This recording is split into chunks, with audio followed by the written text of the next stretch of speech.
एक घने पेड़ की ठंडी छाव तले बैठा एक छोटा सा चूहा अपनी पत्नी से मुस्कुराते हुए बोला, अजी सुनो, न जाने क्यों स्त्रियों के हृदय में कोई भी बात अधिक देर तक टिक ही नहीं पाती। यदि किसी ने उन्हें कोई गुप्त बात कह दी और साथ ही यह भी समझा दिया कि इसे किसी और से मत कहना, तब भी वह बात भीतर ही भीतर उन्हें कुरेदती रहती है और अंततः वे अपनी किसी सखी या पड़ोसन से साझा कर ही देती हैं। फिर वह सखी किसी और को कह देती है और देखते ही देखते वह राज पूरे गांव में आग की तरह फैल जाता है। कभी कभी मैं सोच में पड़ जाता हूँ कि आखिर भगवान ने तुम स्त्रियों को किस मिट्टी से गढ़ा है, जो तुम्हारे भीतर कोई बात रुकती ही नहीं। यह सुनकर उसकी पत्नी तनिक इठलाती हुई बोली, वाह जी, यह कैसी अनुचित बातें कर रहे हो? क्या हम स्त्रियां कोई बात संभाल कर रख नहीं सकती? यह धारणा तो बिल्कुल गलत है। पत्नी की बात सुनकर चूहा हल्की हंसी हंसते हुए बोला, अरे प्रिय, यही तो सच्चाई है। तुम लोग चाहे जितना भी इनकार करो, पर यदि किसी ने कोई गुप्त बात तुम्हारे कानों में डाल दी तो तुम उसे देरसबेर अपनी प्रिय सखी से कह दोगी और वह अपनी अगली सखी को। इसी प्रकार वह बात पूरे गांव में गूंजने लगती है, जैसे किसी झरने का पानी एक एक पत्थर से छलककर पूरे घाटी में फैल जाता है। तुरंत ही चूहे की पत्नी एक चमकती आंख से उठ खड़ी हुई और सहज गौरव से बोली, ऐसा कुछ भी नहीं है, तुम अपनी ही कल्पनाओं की दुनिया बुन रहे हो। मैं स्त्रियों को छोटा या तुच्छ समझना स्वीकार नहीं कर सकती। हम न केवल घर को संवारती हैं और बच्चों की परवरिश करती हैं, बल्कि अपने पति के जीवन को अर्थ और गरिमा प्रदान करके परिवार की नींव को मजबूत बनाती हैं। यदि तुम्हें सच में शक है कि स्त्रियों के मन में कोई बात ठहर ही नहीं पाती, तो मुझे कोई ठोस उदाहरण बताओ, तभी मैं मानूंगी कि तुम्हारा कथन सत्य है। चूहे ने उसकी बातें ध्यान से सुनी, फिर नरम मुस्कान के साथ बोला, ठीक है, सुनिए प्रिय, मैं तुम्हें एक उदाहरण सुनाता हूँ। हमारे पास ही एक गांव में रशीद खान नाम का एक किसान रहता था, साहसी, परिश्रमी और संघर्षशील।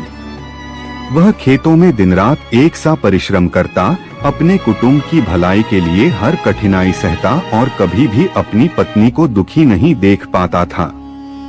रशीद खान की पत्नी भी अपने पति से गहरी ममत्वभरी दृष्टि रखती थी, प्रेम से उसका भोजन बनाती, उसकी सेवा करती और हर सुख दुख में उसका साहचर्य निभाती। इस प्रकार उन दोनों का जीवन साधारणता के बीच भी प्रेम, आदर और सहयोग से परिपूर्ण था और उनके आपसी समर्पण की वजह से उनके घर में स्नेह की खास मिठास बनी रहती थी। रशीद खान का एक प्रिय और घनिष्ठ मित्र भी था, जिसके साथ उसकी इतनी गहरी मित्रता थी कि गांव के लोग ही नहीं बल्कि आसपास के क्षेत्र के लोग भी उनकी दोस्ती की प्रशंसा किया करते थे और उसे सच्ची मित्रता की मिसाल बताया करते थे। एक बार दोनों मित्र आपस में बातचीत करते हुए बाजार गए और वहां पहुंचकर उन्होंने घर के लिए आवश्यक वस्तुएं खरीदी, ताजी सब्जियां भी लीं और इन्हीं के साथ रशीद खान ने एक बड़ा और रसीला तरबूज भी खरीद लिया।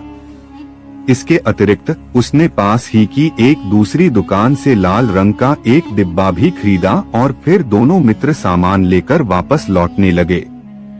रास्ते में चलते चलते रशीद खान के मित्र ने उत्सुकता से उससे पूछा, भाई रशीद, यह तरबूज तो ठीक है, लेकिन यह लाल रंग का डिब्बा तुम किस काम के लिए ले जा रहे हो? उस प्रश्न को सुनकर रशीद खान ने हल्की मुस्कान के साथ अपने मित्र की ओर देखा और बड़े सधे हुए स्वर में बोला, सुनो मेरे प्यारे दोस्त, आज मैं अपनी पत्नी की परीक्षा लेने जा रहा हूँ। मित्र यह सुनकर हैरान रह गया और बोला, अरे रशीद भाई, अपनी पत्नी की भला कैसी परीक्षा लोगे? तब रशीद खान ने गंभीरता और आत्मविश्वास के साथ उत्तर दिया, लोग कहते हैं कि औरत के पेट में कोई बात कभी नहीं ठहरती, चाहे वह कितनी भी छोटी क्यों न हो। आज मैं उसी कहावत की सच्चाई परखने जा रहा हूँ। यह सुनकर रशीद खान का मित्र आश्चर्यचकित हो गया और जिज्ञासा से पूछने लगा, भाई रशीद, यह तो बताओ कि भला इस तरबूज से अपनी पत्नी की परीक्षा कैसे लोगे? उसका प्रश्न सुनकर रशीद खान जोर से हंस पड़ा और मुस्कुराते हुए बोला, बस 2-3 दिन धैर्य रखो मेरे दोस्त, सब कुछ तुम्हें स्वयं स्पष्ट हो जाएगा और तब तुम्हें किसी तरह का संशय नहीं रहेगा। इतनी बातें करते करते दोनों मित्र गांव की सीमा तक पहुँचे, जहां से रशीद खान का मित्र अपने घर की ओर चला गया और रशीद खान अपने सामान के साथ आगे बढ़ा। गांव के किनारे से होकर जब वह अकेला अपने घर लौट रहा था तो उसने एकांत में तरबूज उठाया, उसे सावधानी से काटा और भीतर से गूदा निकालकर उसमें लाल रंग मिला दिया, जो वह विशेष रूप से बाजार से लेकर आया था। फिर उस तरबूज को उसने इस तरह से सफेद कपड़े में बांधा कि किसी को देखने में लगे कि उस कपड़े में किसी इंसानी का सिर है, और संतुष्टि के साथ मुस्कुराते हुए अपने घर की ओर बढ़ गया। रशीद खान ने कटे हुए तरबूज को इस भेदपूर्ण और सावधानी पूर्वक ढंग से सफेद कपड़े में बांधा कि दूर से देखकर कोई पहचान न सके। वास्तव में मानो दूर से ऐसा लग रहा था कि किसी इंसान का सिर कपड़े में लिपटा हुआ हो। कपड़े के भीतर से कभी कभी तरबूज का लाल रस धीरे धीरे रिश्ता सा होता, जिससे नजारे में एक रहस्यमय और डरावना असर पैदा हो रहा था। वह चुपके से अपने घर के पीछे गया, वहां एक छिपा हुआ गड्ढा खोदा और वह चीज जिसे उसने कपड़े में बड़े सलीके से लपेटा था धीरज पूर्वक उसी गड्ढे में दफन कर दिया। परंतु नियति को क्या कहिए, उसकी अर्धचेतन हरकत उसकी गृहवाली की नजरों से बच न सकी और वह यह सब देख ही बैठी। उसने हैरत और चिंता के मिश्रित स्वर में पूछा, तुमने जमीन में क्या दबा दिया है? तो रशीद खान ने मामूली सा बचाव करते हुए कहा कि कुछ भी नहीं, बस वैसा ही कुछ है जैसा कोई आम आदमी दबा सकता है। किंतु उसकी पत्नी ने कपड़े के भीतर से आने वाले अजीबोगरीब लाल रंग और उसकी चुप्पी देखकर दबे स्वर में कहा, हमें तो ऐसा लग रहा है कि किसी का सिर काटकर तुमने कपड़े में बांधकर यहाँ दबा दिया है। सच्चाई बताओ, झूठ मत बोलो। रशीद खान ने भीतर ही भीतर एक पल के लिए मुस्कुराया, फिर गंभीरता से कहा, हाँ बेगम साहिबा, मैंने सचमुच किसी का सिर यहाँ दफन किया है, परंतु तुम किसी से इसका जिक्र मत करना। यदि राजा को इसकी भनक लगी तो वह मुझे जीवन से हाथ धो बैठाएगा।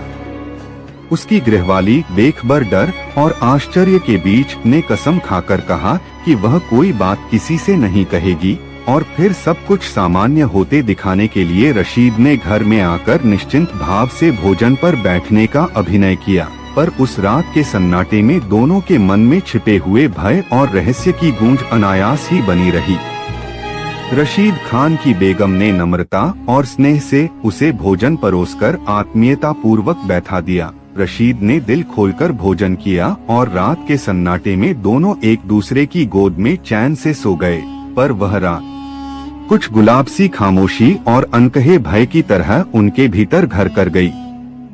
सुबह होते ही रशीद की बेगम के पेट में हलचल सी होने लगी। वह बेचैनी से अपने पड़ोसनी की प्रतीक्षा करने लगी, और जब एक दिन पड़ोसनी सचमुच उनके घर आई, क्योंकि उसके घर में आटा खत्म हो गया था और वह थोड़ी सी मदद मांगने आई, तो रशीद की बेगम ने उसे बड़े स्नेहपूर्ण अंदाज में बैठाया और बिना किसी झिझक के एक ऐसा राज खोल दिया जिसे सुनकर पड़ोसनी के होश उड़ गए। बेगम ने फुसफुसाते हुए कहा कि बात ऐसी है जिसे वह किसी से साझा नहीं कर सकती, इसलिए पहले कसम दिलाई जाए कि वह किसी से कुछ नहीं कहेगी। जब पड़ोसनी ने दृढ़ता से वादा किया तो बेगम ने झिझकते हुए बताया कि रात में उसके पति ने बाजार से लाई हुई चीजों के साथ कुछ लाया जिसे उसने जमीन में दबा दिया, और जिस कपड़े के भीतर रखा गया वह वस्तु जो दूर से किसी के सिर जैसी लग रही थी, कपड़े के भीतर से लाल रंग का पानी रिसता हुआ प्रतीत हो रहा था। फिर उसने कांपती आवाज में आगाह करते हुए कहा, यदि यह बात राजा के कानों तक पहुंची तो मेरी और मेरे पति की जान को बड़ा खतरा है।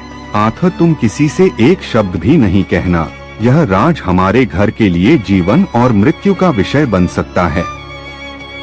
रशीद खान की पड़ोसन ने पहले वादा करके, मैं किसी से नहीं कहूंगी, यह कहकर घर से कुछ आटा ले लिया और चली गई, परंतु भीतर ही भीतर वह उस भयावह रहस्य को अपने मन में रोक न सकी। अगली ही सुबह वह बेचैनी और जिज्ञासा के दबाव में आकर किसी अन्य पड़ोसनी के पास पहुंची और धीरे धीरे वही खबर फुसफुसाते हुए बता बैठी, सुनो, रशीद खान ने किसी इंसानी सिर काट कर लाया, जिसे उन्होंने सफेद कपड़े में बांधकर अपने घर के पीछे दफन कर दिया है।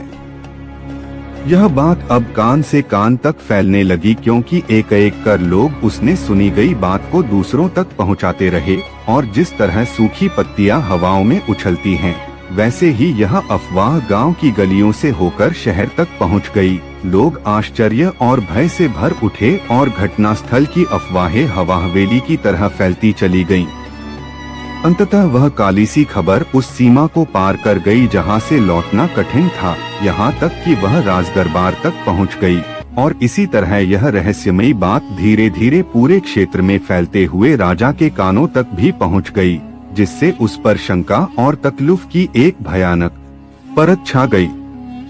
जब यह खबर राजा तक पहुंची, तो उसने अपने सैनिकों को आदेश दिया कि तुरंत इस मामले की पूरी तरह से जांच पड़ताल की जाए और पता लगाया जाए कि क्या यह सच है कि रशीद खान ने किसी इंसान का सिर काटकर अपने घर के पीछे दफन किया है।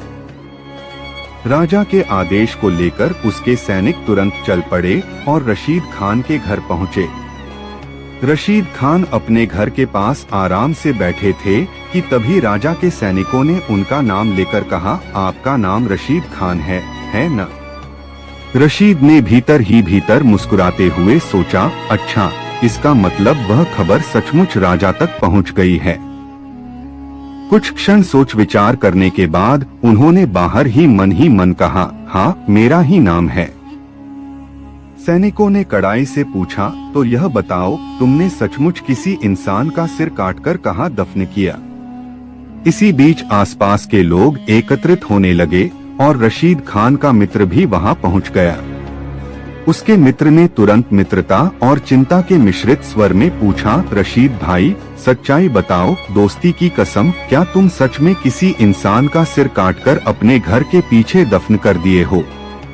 तब रशीद खान ने धीरे से अपने मित्र से कहा, अरे नहीं, वही तरबूज जो बाजार से लाया था, उसे मैंने सफेद कपड़े में आधा आधा काटकर उसमें लाल रंग मिलाया और फिर उसी गड्ढे में दबा दिया था। मेरी गृहवाली ने यह सब देख लिया था। मैंने उससे कहा कि किसी को मत बताना, लेकिन उसने पड़ोसन से यह बात साझा कर दी और पड़ोसन ने अन्य महिलाओं को भी बता दिया। इस प्रकार झूठी अफवाहें हवा की तरह फैलती हुई राजा तक पहुंच गईं, और इसलिए राजा के सैनिक मुझे पकड़ने आए हैं।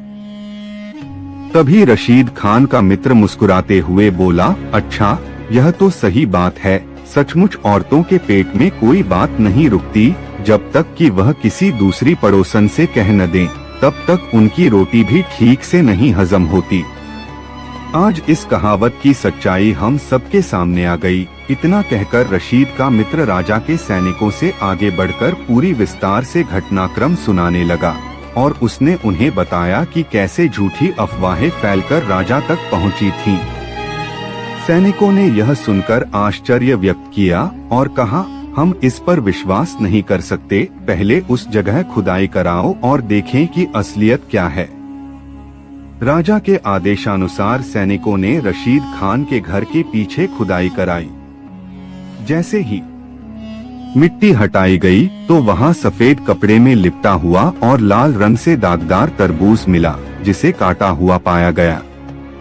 सैनिकों ने इसे देखकर आश्चर्य व्यक्त किया और कहा, यह तो वही तरबूज है।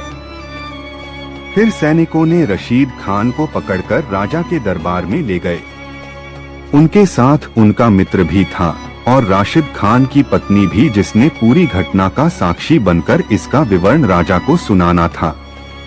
राजा के सैनिकों के साथ सिपाहियों ने तीनों को दरबार में उपस्थित कराया। क्रोधित राजा ने तेज आवाज में पूछा, रशीद खान, तुमने ऐसा कृत्य क्यों किया कि गांव वाले, हमारे सिपाही और शासन तक चिंतित हो उठे? तुरंत स्पष्ट करो, नहीं तो तुम्हें दंड भुगतना पड़ेगा। यह सुनकर रशीद खान भयभीत होकर हाथ जोड़कर खड़ा हुआ और झिझकते हुए पर ईमानदारी के साथ बोला, महाराज, लोगों की कहावत है कि औरत के पेट में कोई बात नहीं रहती। उसी कहावत की सच्चाई परखने के लिए मैंने अपनी पत्नी की परीक्षा लेने का मूर्खतापूर्ण निश्चय किया। बाजार से लाया हुआ तरबूज मैंने काटकर उसमें लाल रंग मिश्रित किया, उसे सफेद कपड़े में बांधकर अपने घर के पीछे खोदे गए गड्ढे में दफन कर दिया, ताकि बाहर से देखकर यह लगता कि किसी का सिर दफन है, और अपनी पत्नी से प्रबल निर्देश किया कि वह किसी से कोई बात न कहे, क्योंकि यदि यह बात राजा तक पहुंची तो मेरी जान खतरे में पड़ सकती है। परंतु मेरे कहने के बावजूद मेरी गृहवाली ने पड़ोसन से यह बात कही, और वह पड़ोसन आगे आगे कहती चली गई। इस प्रकार यह झूठी अफवाह धीरे धीरे फैलती हुई आपके पास पहुंच ही गई। राजा ने त्वरित निर्णय लेने के उद्देश्य से रशीद खान की पत्नी और उसके मित्र से स्वयं सत्यापित कर पूछा, क्या यह बात ठीक है? तो रशीद की पत्नी ने गंभीरता और ईमानदारी के साथ दिया, जी महाराज, ऐसा ही हुआ है। यह सुनते ही दरबार में उपस्थित मंत्रीगण और अधिकारी हंसी से फूट पड़े और माहौल हल्केपन से भर गया। वास्तव में जो भय और अफवाह फैलाई गई थी, उसकी अनर्थकता और मानवीय भूल पर सबका ठहाका उठ पड़ा।